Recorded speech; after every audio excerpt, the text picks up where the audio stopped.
So the course of time is really very much like the course of a ship in the ocean. Because here's the ship, you see, and it leaves behind it a wake.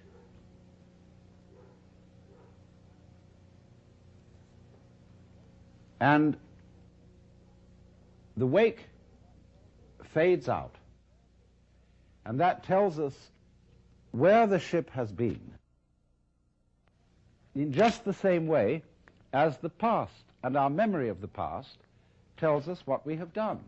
But as we go back into the past, and we go back and back to prehistory, and we use all kinds of instruments and scientific methods for detecting what happened, we eventually reach a point where all record of the past fades away in just the same way as the wake of the ship.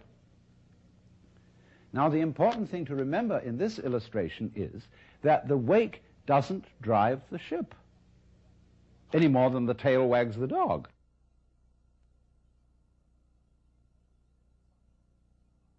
Supposing there's a neurotic, difficult child, and one school of thought used to say, well, bang him about, beat him up, and maybe he'll change. But then they said, oh no, that's not fair to the child to beat him up because it was his parents. They didn't bring him up properly. And so then they say, well, punish the parents. Or the parents say, excuse me, but our parents were neurotic too, and they brought us up badly, so we couldn't help what we did.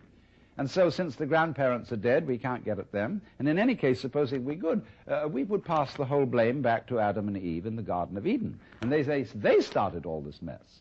But then Eve would say, no, the serpent tempted me and I did eat, and it was the serpent's fault. Well, you know, when God, in the story of Genesis, asked Eve, didst thou eat the fruit of the tree whereof I told thee thou shouldst not eat? She said, oh, but the serpent tempted me, and I did eat.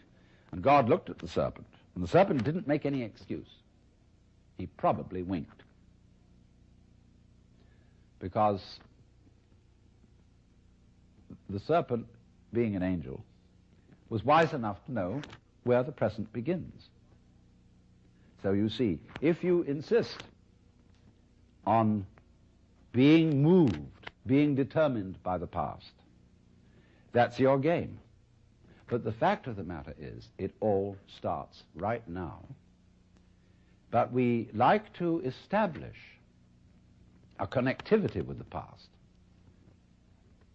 because that gives other people the impression that we're sane. If you ask me then, why am I talking? Well, I could say I'm making a living this way, or I have a message that I want to get across to you. But that is not the reason. I'm talking for the same reason that birds sing and for the same reason that the stars shine. I dig it. Why do you dig it? Well, I could go on answering all sorts of questions about human motivation and psychology, but they wouldn't explain a thing, because explaining things by the past is really a refusal to explain them at all. All you're doing is postponing the explanation. You're putting it back and back and back and back, and that explains nothing. What does explain things is the present. Why do you do it now? Now, this is a slight cheat, because that doesn't explain it either. Because what happens now, just as the sound comes out of silence, all this comes out of nowhere. This is in connection with what I explained to you in another talk about the power of nothingness. All life suddenly emerges out of space. Bang, right now. And to ask again, why does it happen, is an unprofitable question. Because the interesting thing is not why, but what. What happens? Not why does it happen. I can say, well, I am doing this now because I did that then. And so I am producing for you a continuous line of thought. But actually I'm doing it backwards. I'm doing it always from now and connecting up what I do now with what I did so that you can see a consistent story. If I define myself as the whole field of events we'll say the organism-environment field, which is the real me, then all the things that happen to me may be called my doing. And that is the real sense of karma.